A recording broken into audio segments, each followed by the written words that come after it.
Hey guys, Kenneth here, and this is part 2 sa atong donation drive sa Northern Cebu. We left 3 a.m. sa Balay and we traveled all the way to Northern Cebu. Ang kaning panahon na daghan kay nangadto kay daghan naghatag sa ilang mga hinabang na napiktuhan sa 6.9 earthquake. So we arrived 7 in the morning and first stop is Purok Orchid sa Barangay Lamintak, Medellin, Cebu. And 50 individuals ang among natagaan sa atong first batch sa atong donation drive.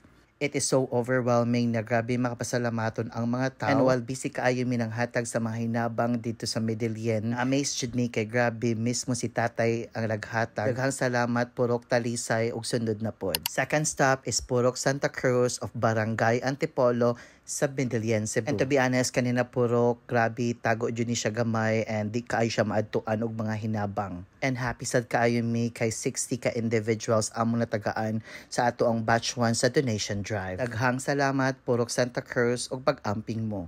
And lastly, mo netong third stop, we went to Sitio Aluba o Barangay Bitoon, Daan, Bantayan, Cebu. And makahapisad kaayo ni kas 120 individuals among natagaan sa ato ang batch 1 sa donation drive. Og diri sa norte ba, grabe jud kapaymuta ang mga tao, maglinya jud sila, na jud sila patience og magpasalamaton jud sila sa tanan na hinabang na ilang nadawat. And that's it. It was really a successful donation drive and salamat kaayo sa itong mga sponsors o sa mga donors na nitabang nato para mahimo ning posible ang ato ang relief operations. And that's it guys. At ang ato ang part 3 and please stay tuned lang sa itong next vlog and salamat sa pagtanaw.